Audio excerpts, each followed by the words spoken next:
Why is it when I have the intention like me, but then in the moment I'm like, bam, right then. You tell us. Resistance. I drop my resistance. Me. You're not calling on me. You're not calling on me. You're not calling on me. You're not calling on me. You're not calling on me. And when you don't care for calling on you, then then that vibration isn't active, and then the vibration that was active, that you're no longer trampling with your doubt, causes you to seem like the logical choice. Got it. Thank you. The entire world is revolving around you just like that. It's counterintuitive to you at this point, but it won't be for long. The more you effort, the more you are holding yourself in a vibration that doesn't let what you want come. Because you've already identified it's big and it's hard. And therefore I must try. And the very trying holds you in resistance to the ease that is natural. Let me shift it, if you'll allow. I am the happiest I've ever been in my life, and it's because the teachings that you have taught me, and I have learned to live them. I've learned to live them unapologetically in my life, that even at work, like, whoa, reality does not touch me, like this is the magic that I'm in. Every morning as I'm in the shower, sometimes I'll have questions, what I would ask in the hot seat, and you come in and you answer it to the point where I'm like, all right, I've got everything, and the only thing that I've been thinking about all week is that I wanted to sit in the hot seat and say thank you. Because I've discovered that gratitude, when you're excited, when you're just so grateful, seems to make things happen. And the more I can get grateful for something and get excited for things that I haven't seen yet, but I'm just so excited as if it's already here, it seems to come. Because that vibration of appreciation, that's an emotion that you can get too easily. So we have a question for you. Are you able to acknowledge that there is a separation between the emotion of appreciation? You're calling it gratitude. We prefer appreciation. Doesn't really matter. Appreciation. Can you acknowledge that there is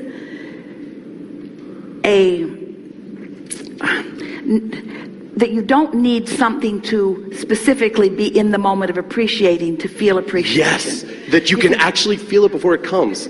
That's the key. Yes. That's the key. I don't need a motive to appreciate. And in not having an ulterior motive, in just getting there, then the world is your oyster. Everything will flow to you easily, and is. Someone sat in this hot seat once, and I was listening to in the car, and they were asking for, somehow you gave a rampage about a BMW. And at the time I was like, oh, that would be neat. And so I pretended, and I got to the point where it felt like it. And then sure enough, I find myself a few months later in like, wow, I didn't even want it. I did want it. It just kind of showed up. How can you not go into that rampage and imagine sitting and it just shows up and not, anyway. Well, it's a lovely thing, and this is what's beginning to happen to you more and more, to a lot of you, where a manifestation happens that it doesn't, and it didn't feel like you were trying very hard. It didn't feel like you said, I don't think I even wanted it. And the reason that it felt like you didn't want it is because you associate wanting with the stress of yearning for something. Yeah. Where when you find that pure alignment, then the universe just begins yielding to you shovels full of manifestations that have been in your vortex for a while. In other words, it's such a lovely thing to have been just looking for fun and looking for clarity, not looking for a BMW, looking for fun and looking for clarity, not looking for a beautiful house in the snow, looking for fun and looking for clarity, looking for fun and looking for clarity, and finding fun and finding clarity, and finding fun and finding clarity, and finding fun and finding clarity. And then things begin manifesting in your experience effortlessly, because you finally are experiencing the power of the leverage of alignment. You see, that's why we've been explaining to you that you've been sifting and sorting and asking and putting it in your vortex, and it's been culminating there, it's been gathering, it's prepared itself for you being ready for it. It's better now than it was when you first put it there, because you put other things in there with it that all morphed together.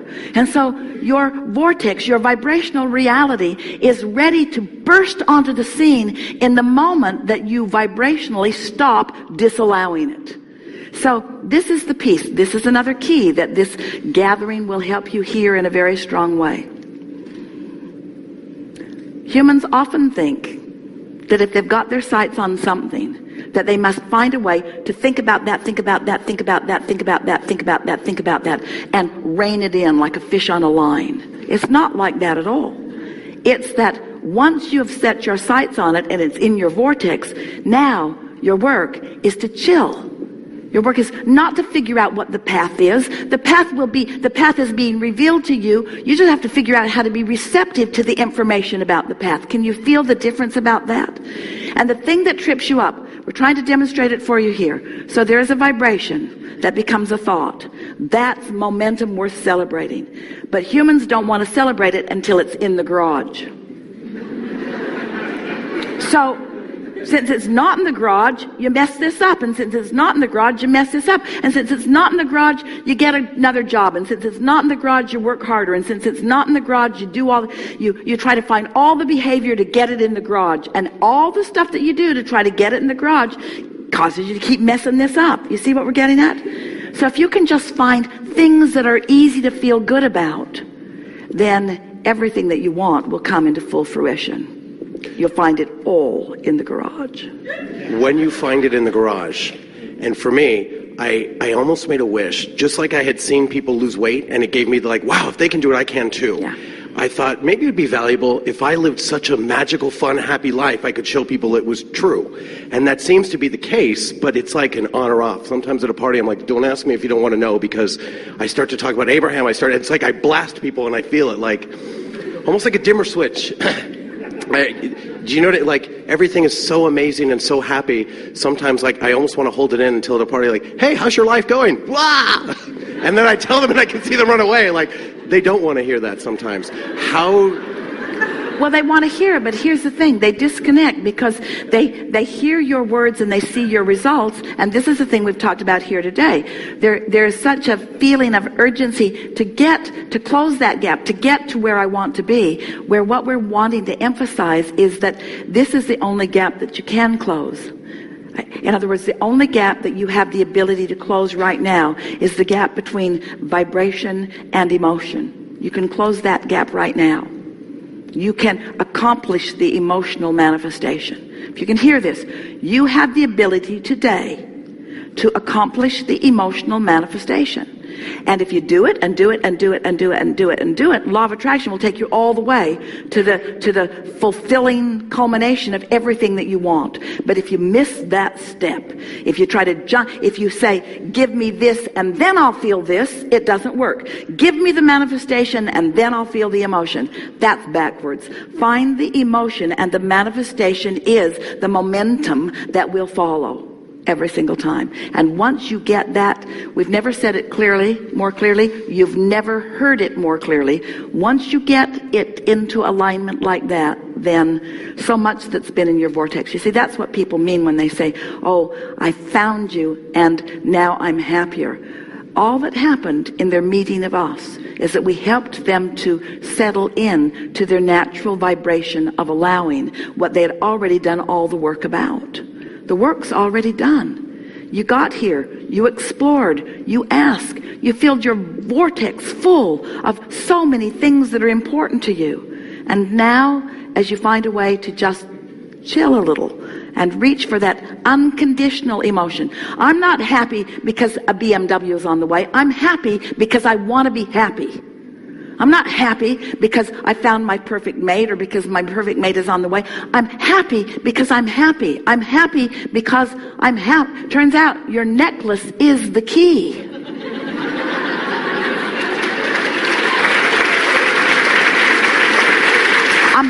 I'm happy.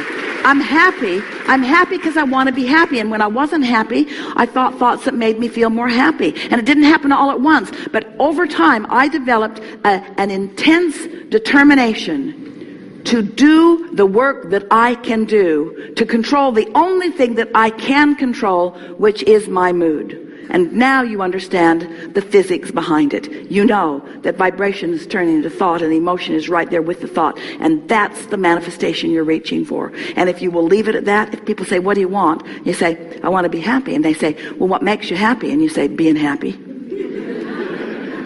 And they say, you're a nutcase. Yes. Yep. Yep. Crazier I am, the happier I am. The less I face reality, the happier I am. I'm happy. I'm happy. I'm happy. And then just remind yourself, when you feel happy, say it to yourself, I feel happy. I feel so good. I feel happy. At first it surprised Esther because she didn't ever expect to be happy again after Jerry made his transition. One day she said, I'm happy. And then she said, I'm sorry. Just for a minute, felt wrong to be happy. The conditions didn't seem conducive to happy. It sort of snuck up on her. I don't think I'm supposed to be happy under these conditions. You're supposed to be happy under all conditions. You're supposed to be unconditionally happy. That's what's natural to you, you see. And then the conditions will morph into all of the nuances, all of the details, all of the stuff that you've been defining. And how do I share that and not blast people? What do I... Well, when you feel it, you radiate it. But here's the tripping point for you. You don't want to be happy to elicit a response from them. You want to be happy. And you want the response from them to be none of your business, because it isn't any of your business, because you can't control. You don't know where they are when they meet you. Somebody who's not happy, meeting a happy person, it never goes well. It never goes well. All you do is remind them that they're not happy. And then I feel terrible about it, like, I push them further down. And then when you explain to them why you're happy, that makes it even worse. It's like an indictment of what they're not doing. Right. And then they resent you. They wish for your demise. Yeah, I would say jealousy. I feel it all around me. And sometimes people are like, oh, well, how long is that going to last? And I think, oh, God, but I think I found something sustainable. I think I can make it last. What eventually happens as your happiness is something that you're consciously aware of, yes, and consciously accomplishing, then law of attraction begins to surround you with more and more people who understand that. But remember, the most significant thing that we said to you today, which is the most significant thing to this point that we've ever said to anyone, is that your relationship, the relationship is between you and your source. We've said it before, but you've never heard it so clearly. That's the relationship that you're seeking, because that's what happy is. Happy is letting all the barricades down and letting yourself radiate who you truly are, because who you truly are is happy. Because who you truly are knows who you are, knows your value, knows your heart, knows who you are, knows why you came, knows what you are about, knows the eternal nature of your being, adores you. Who you are is happy, happy, happy, because who you are is in alignment with Source, with all that is good. It just doesn't get happier than happy. In other words, that's who you are. That's who you are. And appreciation. I am a being of appreciation, and I appreciate this work and knowing So let's square this up. If I'm happy and then thoughts of appreciation occur to me, really good unfolding of the path. If I'm not happy and I try to find something to appreciate to get happy, doesn't go as well, does it? So, do you accept that you wake up and that when you wake up you have the potential of being happy? Try it. You'll like it. Try it. See what happens. Give it a go. Give it a week or 2 or 3 or 4. You've been doing it, and watch what happens. Watch what happens. Watch the way the world begins to revolve around you. Because when you get happy, what isn't happy can't come near you. And if something that's not happy is coming near you, you're not as happy as you think you are. Thank you. Yeah. Thank you.